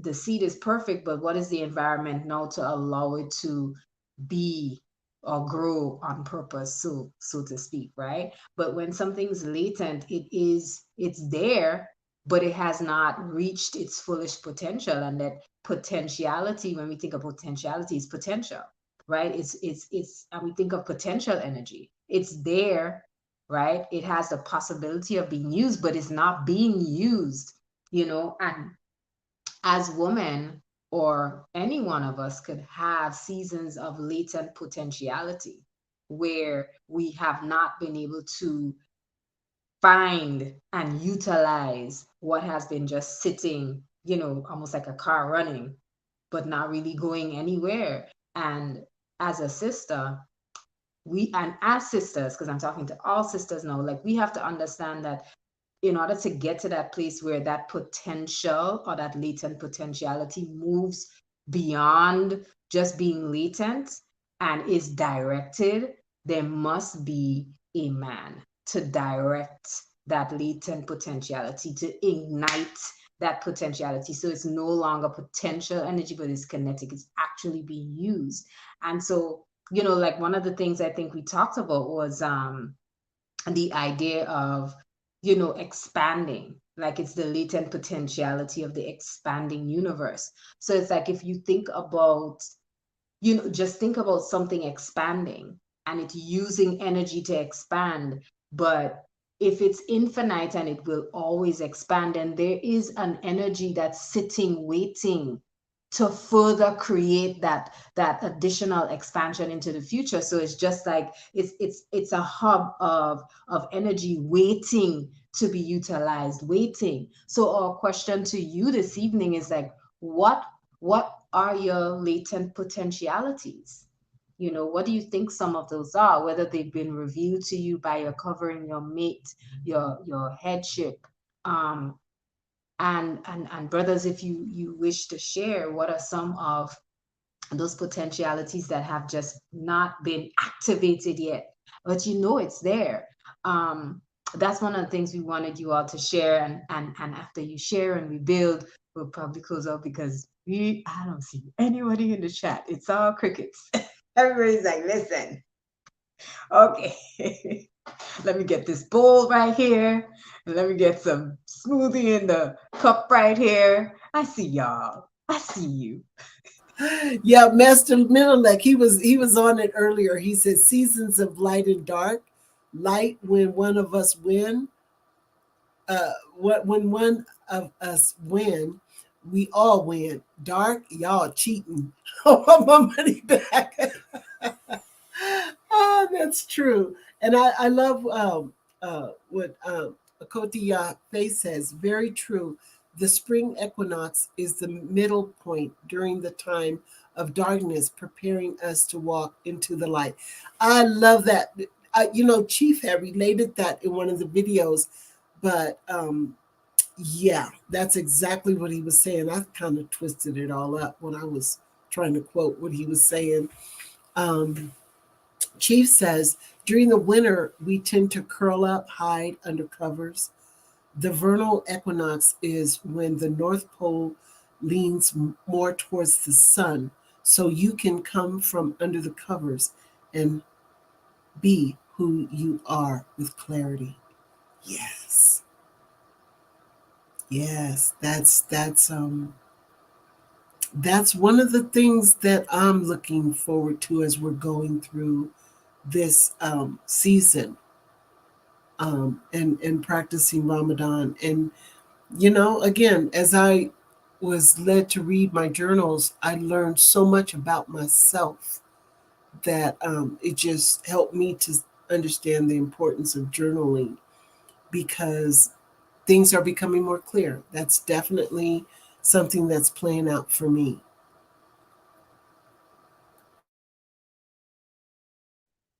Just to quickly touch on that point, because I think we've been doing a lot of ping ponging and engaging with the chat. But just to shorten everything, and I do want to say, like, that is such an important piece, the piece about coming from under the covers and being who you are with clarity. That with clarity, I see that piece with clarity. And again, sisters, that clarity does not come from standing in the mirror and giving yourself affirmations and saying, yeah, I'm good. No, that does not happen that way. It doesn't happen being in isolation. If you do not have a community, that clarity is not present. If you go to the 14 keys right now and you open up purpose, you're going to see a section that speaks about righteous purpose, that only occurs when you are in community. That's so profound. That has never, the very first time I read that, I was like, oh my gosh, oh my goodness. So if you live a life alone, then it will be a life unexamined, right? And if you live a life that's unexamined, you will, there's a price to pay.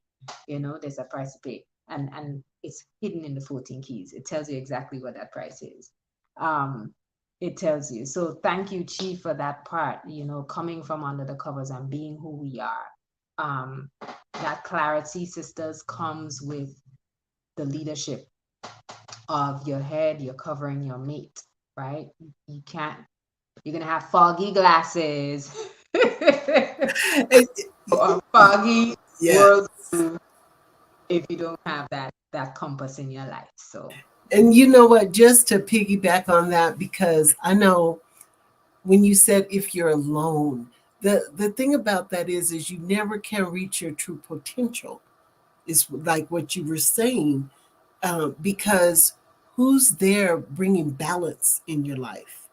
Who's there? Because and that's why again, and I don't like to get on the same sex situation, but balance occurs when you have heterosexual relationships, because there's that missing piece, that rib, and as we build, I love the connection, like with every time the brothers build, because what it made me think about is during the pressing forward build, again, we're pressing through seasons, we're pressing through to grow, we're pressing through so many things that you're going to get stuck if you don't have someone who actually can see something through a different lens. And I don't think two women can do that for each other, and I don't think two men can do that for each other. But to each his own. I like what Chief said. He says he don't have a problem with it. I just have a problem with me being that way. And I really have come to understand the importance of having a covering, having a man to give directions that I can never bring because my lens are not made that way. I see things totally different. And there's no way I'm ever going to be able to see things like a man sees things. I was watching that, What is a Woman with John Walsh, and he asked that one guy, he said, he asked him about, he said, uh, what is a woman, or how do you be a woman, or something like that. And he said, only a woman knows that. He said, okay, are you a cat? He asked him about, if a cat only knows how to be a cat and a woman only knows how to be a woman, then how can anybody else other than just mimic behavior actually truly know and understand the depth? Because again, when we talk about the universe, we talk about that balance and how it is so necessary. Um, Chief says here, well, I like what Koti Yafe says, the clarity comes from the ash, the fire, from Ish, the man. That's right. And Chief Yuya says, this season reminds us that we don't need to force a blossom. During the cold, our life is moving towards its purpose. We needn't be afraid that light won't be in our life again. It always returns. I can really appreciate that. And it rang true for me. It rang true for me. A New Radio says, that is so true, Chief Yuya. It seems like every year the process gets more intense. That's right. The latent potentiality of wisdom would be my answer to your question, Akoti. That takes complete obedience. Yes. Yes. And Chief Yuya says balance is absolutely through man and woman and children are the extra stabilizing tripod. Knowledge, wisdom, and understanding balance each other. Oh, you know, how that is becoming a foundation for my life. You know, and you know, it's so strange how many people walk around and don't know they're off balance, that they're walking around crooked. You know what I mean? And knowledge, wisdom, and understanding balance each other. You know, and I go back to thinking that, and not thinking, but as I see the word knowledge, I think of man. When I see wisdom, I think of, I think of the original man when I see knowledge, and the original woman when I see wisdom, and understanding being that reflection through the original child. And those things, you know, when we had a sister do, it was a couple of years ago when she talked about the Trinity, and I was like, oh, I wonder how this is going to work. You know, coming out of a Christian church where they talk about the Father, the Son, and the Holy Spirit. And what it really is the man, the woman, and the child. And so I can appreciate that. Thank you for that, Chief Yuya. That's always a welcome reminder to know where balance comes from when we're seeking balance in our life. And with balance comes purpose. Yeah, I wanted to I wanted to say thank you too to Chief for adding that, because so many times we just say man and woman and we don't always consider, the supreme mathematics teaches us that knowledge, wisdom, understanding, and knowledge is that foundation. So on top of everything is that knowledge. Um, and sometimes, yeah, sometimes we don't consider that the youth, the children, that's a huge part of it. I always think about the role of children in our nation, right? When we community building, like the ambassadors, right? I always, I think about it all the time, because I think about, it's almost like they're an emblem, a crescent. They walk out into the world, uh, and everything. They're almost like a point, right? A point where all of the knowledge and all of that wisdom, that culture, that's all poured into them, and they're a walking example of what that knowledge and wisdom brings. So when you say they add that extra stabilizing tripod, there has to be that visual. There has to be someone who could go elsewhere out into the world and just be that crescent, um, for the nation and for the family. And children add that, and we tend to forget them. We tend to not include them. um, so yeah, thank you for that. And many times we do say knowledge, wisdom, understanding, but when it comes to speaking about man, woman, we always do sometimes tend to leave out. We tend to leave out children, the youth, as such a part. I'm sorry if you all heard that big old noise in the background. Did you hear it? I'm sorry. Gosh, I literally had do not disturb on. I'm so sorry. Yeah, as we learn about nation building, and you learn about the balance, and you learn what the completion is in that. Um, yeah, I've I don't believe I'll leave the children out. Understanding that is the true, um, when you talk about the Trinity, that is the true Trinity of completion. Uh, Margie Marie Art says, trying to act without having real knowledge only produces chaos, no understanding. Um, she says, now don't that sound familiar? Chief says, yeah, we heard your overtime going off. Yeah. They say my oven timer. I do not have Oh, an your oven timer. oven timer. Who has an Ah, oven? No. that's right. That's right. But yeah, that's that.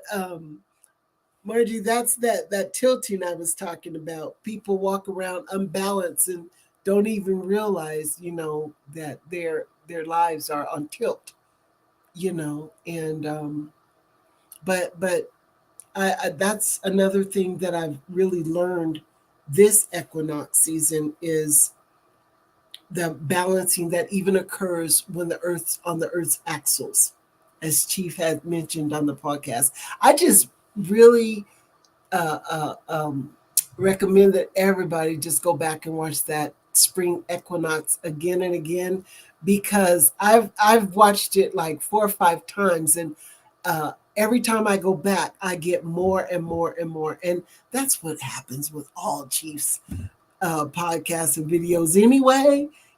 And there's that time in that season. Maybe it's just time for me to receive things on a different level. And of course, I didn't just come up with that brilliant idea on my own. My covering's been making me, he says, okay, now this time watch it and write notes. Okay, now this time watch it and do this or do that. And again, these are things that I couldn't come up with for myself. But I'm definitely benefiting a lot from having a covering. And there's a exhaling going on that as soon as I think I've exhaled, to my fullest, then I take another breath and it's even a deeper exhale. So, uh, Achoti Yafe says the new blog this strong covers the equinox and has both videos, part 1 and 2. Yeah, that's what I'm referring to. Um, that was really, really good. And I don't care how long ago Chief did these videos, they're timeless. They're timeless. They move through time right with you. And I don't care where you're at or what point you've grown at, they can always come back and give you something you didn't have. I remember when I asked this pastor one time, I was young, why they called it, because I was only used to the King James version, and they came out with the living, it says the Living Bible. And I asked, why did they give it that name? And I remember him saying, because it speaks to you where you're at, no matter where you're at in your life. And I'm finding that a lot of the knowledge and information we receive in a new has that same potential. But of course, when you start looking at the Christ concepts and, you know, it makes perfect sense to me, why the knowledge that we receive is timeless.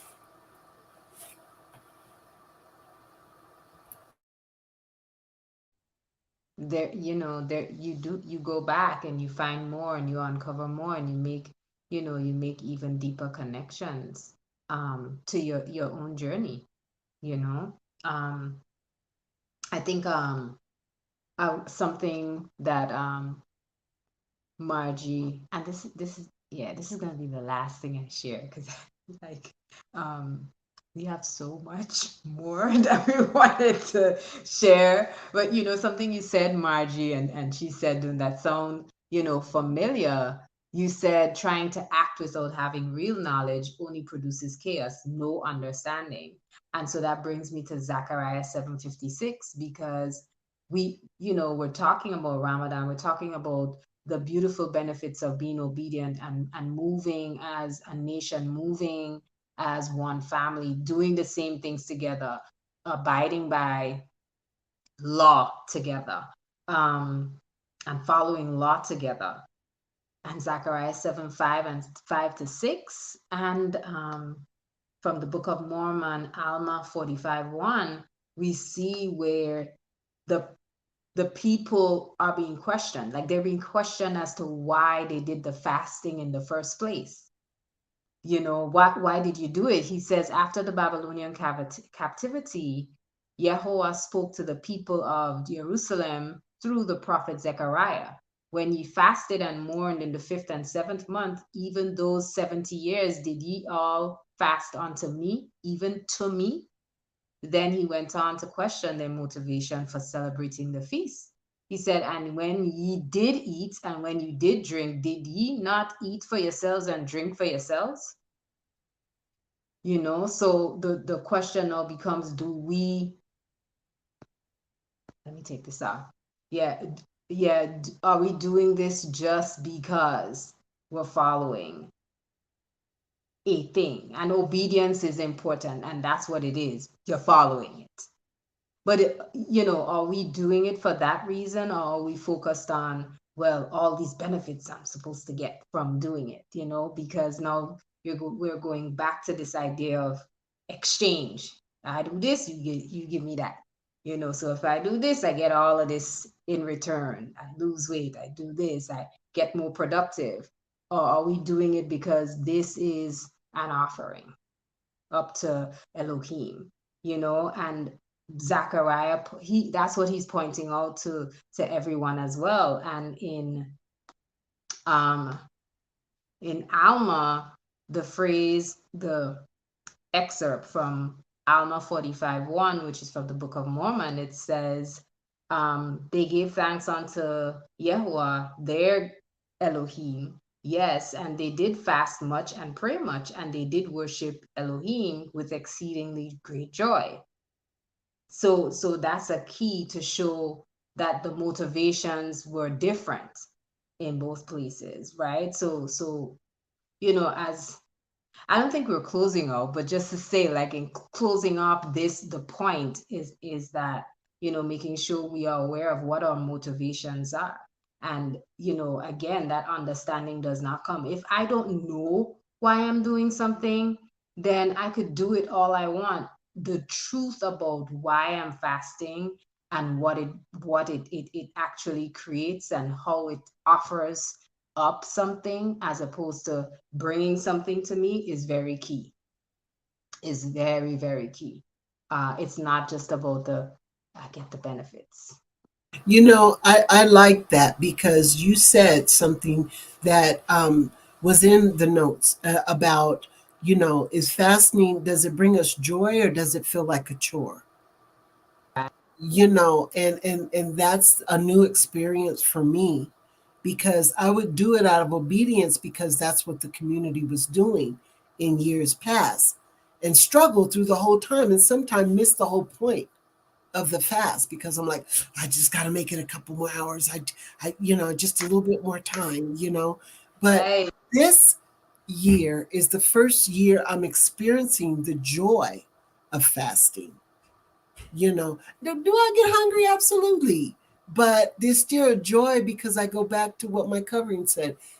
I constantly remind myself why I'm doing this. I see you, Chief Yuya. He says, go ahead and get your grub on. This has been a beautiful way to break fast and bring in our 24 hours of exploring our glorious inner darkness. Even when we rest, we are productive. I thank you. I can really appreciate that. He says, I know many conscious folks who fast and detox for weight control, but give all sorts of flowery reasons for it. Right, right. I was one of those. Before I had understanding and before I had purpose, before I had guidance, before I had someone to actually take me and say, listen, this is what we're doing. And I want you to learn these things here so you'll know why we're doing it and you'll understand it. So, yeah, I can really appreciate why I'm fasting at this point. And I'm going to eat because, I am hungry, but I'm not really worried about what I'm going to eat. Like I used to have this big meal planned. Now it doesn't matter. Just, you know, to eat light and healthy so that I'm not reversing what I've already, began to invest in by fasting in the first place. Aki Isaiah says, give thanks for this enlightening understanding. You sisters are doing a great job. Thank you, Aki Isaiah. And thank you so much, Chief Yuya. Of course, we couldn't do this without you and all the clarity and the extra knowledge you bring on a regular. And it's always something new. We hear a lot of things that get repeated, but we always get new stuff, which is, it's never a dull moment within a new, Right. you Never know. know. And even if we think we heard it, we're not hearing the same thing. Same Right. thing. That's right. It's never the same. It's more. Always more. So true. So true. Right. Before we go, I wanted to finish off. Master Menelik says, Matthew 6:16. Moreover, when ye fast, be not as the hypocrites of a sad countenance. Yes, for they disfigure their faces. That's my prayer alarm going off. I don't know if you can hear it. It says, for they disfigure their faces, that they may appear unto men to fast. Verily I say unto you, they have their reward. Yeah, yeah, that's it. And Chief says a quick note. In older times, food not eaten during a fast was given to the poor. Fasting can be a social event in that way, but ultimately, when you fast, you should be seeking the face of Yah. Yes, yes. That's part of that joy. That's part of that joy. So I've really enjoyed building. That's a fancy oven on time. No. Oh, that's funny. Actually, I don't even have to cook this evening. That's the pot roast alarm. Time to pour more gravy on it. Oh, no pot roast here, but okay. I remember there was a time, but um, thank goodness for fasting. Thank goodness for good teachings and directions. And, life just keeps getting better and better. So I can honestly say, they say save the best for last, and this is definitely a great season in my life. And I'm sure I'll have my days, but yeah, it's, I always have these type of days to balance those dark days out with. So That goes back to what Chief just said, the idea of, we thinking the light is gone, like the light will return, the light will return, and seeking the face of Yah. This is the way we end it, like this is the way on this word song, on this affirmation. It's not about, the food and the this and the that and that. We should be seeking the face of Yah. Indeed. Indeed. Thank you very much. thank you. Thank you all for sharing this Yes, time with yes. us. Beautiful, beautiful. Thank you all. To all the newcomers who are really true. Yes. And we look forward to seeing you again on Midday Affirmations. That's coming up on the first day, which is Sunday.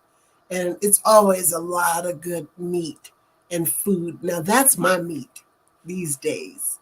So, and also we've got our summer retreat that's coming up. That's going to be in New Orleans. And we're going to have a good time. So, we invite you all to go on the website and take a look and sign up. And we look forward to meeting you all. And for those of you that are special, we want you to be a part of a new community. So we hope to see you all on Midday Affirmative, or at least, join us. And we look forward to our next build. Shalom. Shalom. Shalom.